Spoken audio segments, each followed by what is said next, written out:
Hello everyone, कैसे हो बच्चों आप लोग। तो देखो हम पढ़ रहे हैं मेथड नंबर 6 लिमिट चैप्टर का। ओके, यानी ऐसे कुछ मेथड नंबर नहीं है, मैंने बोला था, मैंने सब पार्ट पार्ट में डिवाइड किया है आप लोगों के लिए ताकि आपके लिए इजी बन जाए। ओके, मेरा नाम है जवल सर और मैं ये जो मैथ्स पढ़ा रहा हूँ वो डिप्लोमा के लिए बहुत ही जरूरी है और 11th 12th में भी आप इसका यूज कर सकते हो, जेईई के सम्स में या तो कहीं पे भी। ओके, तो देखो मेथड नंबर 6 ये है कि जब limit n tends to infinity होता है, देखो limit n tends to infinity 1 + 1/n raise to n, यानी कि 1 होना चाहिए, यहाँ पे जो भी हो उसका उल्टा यहाँ पे होना चाहिए, then you can write e over there, यानी e लिख सकते हो आप। नाउ e तो क्या होता है, e एक वैल्यू होती है, जैसे पाई होता है। ओके, 2.718281 उसका वैल्यू होता है ना। e का वैल्यू पता होना चाहिए बच्चों, e होता है 2.71828182 ऐसे चलता रहता है। ओके, तो ये e का वैल्यू। ओके, यानी अपने को इससे कुछ लेना देना नहीं है, हम तो ये समझेंगे कि ऐसा क्रिएट करेंगे और उसकी जगह भी ये रखेंगे। इसके बाद मेथड नंबर 7 में आएगा ट्रिग्नोमेट्री वाला मेथड, यानी कि लिमिट में ट्रिगो वाले सम हो तो किस तरह से सॉल्व करने हैं हमको। तो इसके बाद वो मेथड मैं आपको समझाऊंगा बच्चों। अभी ये बहुत आईएमपी है, ये एग्जाम पॉइंट ऑफ व्यू भी काफी बार पूछा गया मेथड है। तो चलो बच्चों पहले इसको समझ लेते हैं। अब ये मेथड में देखो यही रूल इस तरह से भी दे सकते हैं, limit n tends to 0 1 + n raise to 1/n, तो अभी बच्चों e ही आएगा। अब आधे लोग बोलेंगे सर ये e कैसे आएगा सर, ये तो ऐसा है ऐसा है। तो बच्चों आप सोचो कि 1/n, देखो n टेंस टू इंफिनिटी था, बराबर है, तो आप कुछ वेरिएबल चेंज कर लो सपोज, यानी कि आप ले लो कि 1/n बराबर t, तो फिर वो t टेंस टू 0 हो जाएगा, तो 1/n की जगह पे t आ जाएगा और यहाँ पे 1/t आ जाएगा, तो रूल तो सेम ही रहेगा बच्चों। यानी you can convert this rule into this. अगर ऐसा नहीं है हर बार, यानी कि अगर ऐसा नहीं दिख रहा, आप बोलोगे सर यही रूल में सेट करना है, तो अभी हम करेंगे, पर इसको भी याद रख सकते हो आप एमसीक्यूज में और उसमें अच्छे से आंसर लिख सकते हो। ओके बच्चों, अब यहाँ पे देखो क्या क्या तरह से हमको इस रूल को समझ लेना है। पहले देखो limit n tends to infinity 1 + 1/n raise to 4n है। अब रूल ये बोल रहा है कि 1 तो होना चाहिए, 1/n है तो 1/n का उल्टा n, यानी यहां पे सिर्फ n ही होना चाहिए, तो ये तो 4n है। तो सर क्या करेंगे हम लोग, तो देखो limit n tends to infinity 1 + 1/n raise to n, और इसके बाहर मैं 4 लिख सकता हूं। सर लिमिट को भी अंदर ले लिया, तो लिमिट का तो मैंने रूल बताया हुआ है कि लिमिट तो सबके साथ जाता है, जितनी बार देना हो दे सकते हैं। लिमिट की 4 पावर भी हो सकती है, 10 पावर भी हो सकती है, n पावर भी हो सकती है, तो ये तो अंदर जा सकता है। और हमको पता है कि पावर का इस तरह से ब्रैकेट होता है ना, a रेज़ टू x, फिर यहाँ पे y है, तो ये ऐसा ही होता है, यानी इसी को ऐसे लिख सकते हैं हम लोग, तो इसी को मैंने ऐसे लिख दिया। सर ऐसा क्यों लिखा सर, तो ऐसा लिखने से क्या हो गया बच्चों, ऐसा लिखने से ये जो ब्रैकेट के अंदर चीज है वो डिट्टो रूल है अपना, यानी कि इसकी जगह पे आप लिख सकते हो e raise to 4, and the answer of this limit, यानी इसका लिमिट हो जाएगा e रेज़ टू 4 बच्चों।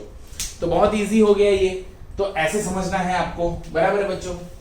अब एग्जाम में बहुत से बच्चे पूछते हैं सर ऐसा थोड़ी पूछेंगे, इतना इजी पूछेंगे हमको, तो इतना इजी तो कतई नहीं पूछेंगे हमको। तो चलो एक दो ऐसे सम करते हैं जो एग्जाम पॉइंट ऑफ व्यू आपको आ सकते हैं एग्जाम में। जैसे एक और इंट्रोडक्शन का समझ लेते हैं। Suppose limit x tends to infinity है 1 + 3/x रेज़ टू x है ना। हाँ, सिर्फ ऐसा सम है। तो देखो यहाँ पे समझने के लिए आप क्या कर सकते हो, स्टेप में आप ऐसा लिख सकते हो, limit x tends to infinity 1 + 3/x। अब देखो 3/x का उल्टा क्या हो जाए, x/3, तो 3 डिवाइड किया तो 3 मल्टीप्लाई करना पड़ेगा बच्चों आपको। इसके बाद अगेन अभी जो हमने सीखा था वही स्टेप रख देंगे बच्चों, limit x tends to infinity 1 + 3/x raise to x/3 raise to 3 है ना, यानी इसी मल्टीप्लिकेशन को मैं इस तरह से लिख दूंगा बच्चों। तो दिस मच अमाउंट सी, अब इसको समझ लो, तो ये जो अंदर है वो e है, यानी answer is e raise to 3। Okay, तो ऐसे सम को तो इजीली आपको पता चल जाता है कि क्या मल्टीप्लाई करना है, क्या डिवाइड करना है, इजीली आपको पता चल जाता है। पर कई बार ऐसा होता है कि हमको पता नहीं चलता कि क्या डिवाइड करना है, क्या मल्टीप्लाई करना है। जैसे एक सम मैं बता दूं, तो देखो एक मैं इतना बढ़िया एक ट्रिक बना लिया है मैंने आप लोगों के लिए। वो ट्रिक अभी देखना, आप लोग खुश हो जाओगे, हाँ सर ये ट्रिक से तो बहुत इजीली हो जाएगा। तो देखो यहाँ पे बच्चों लिमिट, एक सम ले लेते हैं, लिमिट x टेंड्स टू 0 है 1 plus 3x/4 raise to 5/x। अब देखो कई बार क्या होता है, ऐसे सम आ जाता है, तो अब यहाँ पे पता नहीं चलेगा ना आपको कि इसका उल्टा करने के लिए मुझे क्या मल्टीप्लाई करना है, क्या डिवाइड करना है। वैसे देखो यहाँ पे x टेंड्स टू 0 है, होना चाहिए इंफिनिटी, तो हम बाद में सेट करेंगे उसको। देखो कैसे, लिमिट x टेंड्स टू 0। देखो ट्रिक क्या है, देखो ट्रिक बच्चों, देखो ट्रिक देखना, ये ट्रिक जो मैंने बनाया है आपसे ये इतना इजी हो जाएगा सम, कुछ करना नहीं है। यहां पे जो है उसका उल्टा यहां पे डाल दो, मल्टीप्लाई में वापिस उसका उल्टा रख दो, यानी ये तो 1 ही हुआ, और जो था वो वापिस रख दो, यानी जो था यानी जो 5/x पावर थी वो, यानी हमने क्या किया, इसका उल्टा यहां पे, इसका उल्टा यहां पे। अब क्या करेंगे हम लोग, अब हम क्या करेंगे, इसके बाद यहां पे लिख रहा हूं देखो, इसके बाद मैं क्या करूंगा, एक ब्रैकेट सा बना लूंगा, limit x tends to 0 1 plus 3x/4 raise to 4/3x। देखो इस 4/3x को अंदर ले लिया तो बचा ये। अब इसमें आप देखोगे तो x कट हो रहा है, यानी बच क्या रहा है 15/4 है ना, ये x और ये x कट हो गया तो बचा 15/4। अब बाय द मेथड, अगर एमसीक्यू है एग्जाम में अगर पूछ रहा है सम वम, तो आप यहाँ पे आंसर लिख सकते हो कि इसका उल्टा यहाँ पे, और ये भी चलता है 0 में, तो आप e रेज टू 15/4 आंसर है। ओके, इसका हो गया कि e रेज टू 15/4 आंसर है। ओके बच्चों, पर by the logic, by the rule मुझे ये पूरा सेट करना चाहिए। अब पूरा सेट करना है तो मैं कैसे करूंगा, यहाँ पे देखो मैं लिखूंगा लेट, आप ये सोचो कि मुझे ये पूरा सेट करना है, यानी यहां पे जो है उसको n ले लो, यानी 4/3x is equal to n, यानी यहां पे जो है उसको n, तो फिर वो n आएगा ना यहाँ पे मेरा, तो इसको n ले लिया। तो अब लिमिट चेक करूंगा, when x tends to 0 then n tends to, देखो x को 0 रखो तो एनीथिंग अपॉन 0 इंफिनिटी, तो n टेंड्स टू क्या आ गया, इंफिनिटी। अब आप ये सारे वैल्यूज इस स्टेप में रखेंगे, तो देखो लिमिट जब x 0 था तब n क्या आ गया बच्चों, इंफिनिटी आ गया, फिर 1 एज इट इज। अब देखो 4/3x n हो जाएगा ना, 4/3x n है तो ये उसका उल्टा है, यानी ये 1/n है, और यहाँ पे n। ओके, और इस ब्रैकेट के बाहर कितनी पावर है 15/4, तो ये देखो परफेक्ट रूल सेट हो गया, तो आप लिख सकते हो e रेज टू 15/4। देखो आप इसके बाद ये स्टेप ये लिखने के बाद लिखोगे तो एग्जामर आपको फुल मार्क्स देगा, आपको कोई मार्क नहीं कट सकते। पर बहुत से टीचर्स होते हैं जो ये भी बोलते हैं कि इसको डायरेक्ट ये लिख दो, तो भी चलता है बच्चों, ऐसा कुछ नहीं है, बट लॉजिकली रूल सेट करना बहुत जरूरी है। आपको ये डायरेक्ट लिख दो दैट इज गुड, पर आपको ये पता होना चाहिए कि इस तरह से भी हो सकता है। ओके बच्चों, that is very important step, so you need to understand this कि how this kind of sums are there. Okay बच्चों, अब यहाँ पे देखो ये सम कैसे होगा। देखो इस लेक्चर के लास्ट में, एंड में मैं आपको ये समझाऊंगा कि ये मेथड, इसके अगले वाला मेथड और उसके अगले वाला मेथड, यानी तीनों मेथड जो रूल पे बेस्ड है, उन तीनों मेथड को रिकॉग्नाइज कैसे करोगे आप एग्जाम में, आपको कैसे पता चलेगा। देखो जैसे ये दिख रहा है तो आप बोलोगे सर 1 प्लस नहीं है, मुझे कैसे पता चलेगा। तो इसकी मैं एक आपको ट्रिक दूंगा लास्ट, अभी ये सम होने के बाद लास्ट ऑफ द सेशन में, तो आपको ये पता चल जाएगा कि कौन से रूल वाली मेथड है। ओके बच्चों, तो यहां पे देखो क्या करेंगे हम लोग, यहां पे मुझे तो किसी भी तरह देखो पता कैसे चलता है, पता है जब वेरिएबल की वेरिएबल पावर है, देखो ये वेरिएबल की वेरिएबल पावर है तो ई वाला मेथड होता है। ओके, तो देखो यहां पे ऊपर से n कॉमन निकाल लो, तो 1 प्लस 3/n, और नीचे से भी n कॉमन, तो 1 प्लस 2/n हो जाएगा बच्चों, यहां पे n है। ओके, ये n कैंसल, ऑब्वियस सी बात है।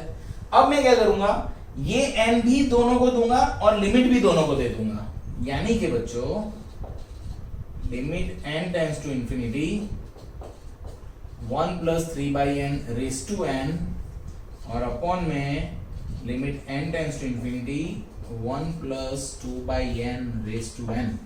देखो कितना बढ़िया हो गया बच्चों, ऊपर भी एक रूल बना लूंगा और नीचे भी एक रूल बना लूंगा, इजीली सॉल्व हो जाएगा मेरा सम।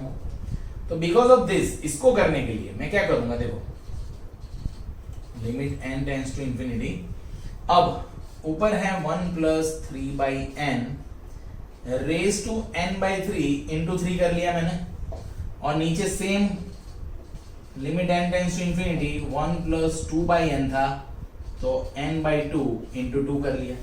अब ऐसा करने के बाद मैं रूल में अच्छे से लिख दूंगा उसको, यानी कि limit n tends to infinity 1 plus 3 by n raise to n by 3, bracket के बाहर ऊपर 3,